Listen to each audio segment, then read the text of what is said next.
So hi hello friends, మన channel కొత్తగా చూసినట్లయితే సబ్స్క్రైబ్ చేసుకొని పక్కన ఉన్న బెల్ ఐకాన్ క్లిక్ చేసి ఆల్ పైన ట్యాప్ చేయండి. తెలంగాణలో రైతు బంధు 7,700 కోట్ల రూపాయలు ఏమయ్యాయి? తెలంగాణలో రైతు బంధు పథకం నిధులు సక్రమంగా రైతుల ఖాతాలో జమ కావడం లేదు. కేసీఆర్ ప్రభుత్వం ఏటా రైతులకు పెట్టుబడి సాయం కింద 10,000 రూపాయలు అందించిన సంగతి తెలిసిందే. 2 విడతల్లో ఆర్థిక సాయం అందిస్తుండగా సరిగ్గా అసెంబ్లీ ఎన్నికల కోడ్ అమల్లోకి రావడంతో రబీ సీజన్కు సంబంధించి సాయం ఇంతవరకు అందలేదు. ఎన్నికల సమయంలో రైతు బంధు పథకాన్ని కాంగ్రెస్ నేతలు అడ్డుకున్నారు. ఎన్నికల నియమాలను ఉల్లంఘించడమేనని ఈసీకి ఫిర్యాదు కూడా చేశారు. అటు తర్వాత బీఆర్ఎస్ ప్రత్యేక విజ్ఞప్తితో ఎలక్షన్ కమిషన్ గ్రీన్ సిగ్నల్ కూడా ఇచ్చింది. కానీ ప్రభుత్వం మారిపోయింది. కాంగ్రెస్ పార్టీ అధికారంలోకి వచ్చింది. కాంగ్రెస్ ప్రభుత్వం రైతు భరోసా పథకానికి మార్గదర్శకాలు రూపొందించడానికి కసరత్తు చేస్తుంది.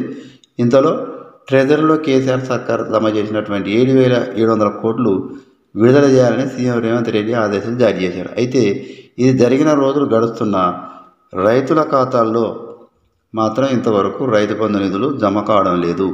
దీంతో రైతుల్లో ఆందోళన వ్యక్తమవుతుంది. కాంగ్రెస్ ప్రభుత్వంపై అప్పుడే అనుమానాలు కూడా ప్రారంభమయ్యాయి. వేల కోట్ల రూపాయలు ఎటు వెళ్ళిపోయారన్న ప్రశ్న ఉత్పన్నమవుతుంది.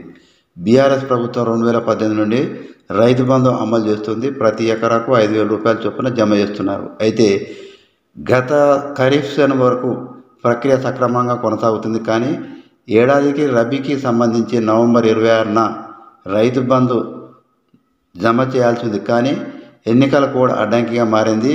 అయితే అది నిరంతర ప్రక్రియ అని టీఆర్ఎస్ ప్రభుత్వం ఎలక్షన్ కమిషన్కు విజ్ఞప్తి చేయడంతో మినహాయింపు ఇచ్చింది. అయితే నెలలు గడుస్తున్న ఇంతవరకు రైతుల ఖాతాల్లో నగదు జమ కాకపోవడం అనుమానాలు తావిస్తుంది. 7,700 కోట్లు ఎటు వెళ్ళిపోయాయి అన్న ప్రశ్న ఉత్పన్నమవుతుంది. సోషల్ మీడియాలో ఇదే చర్చ జరుగుతుంది.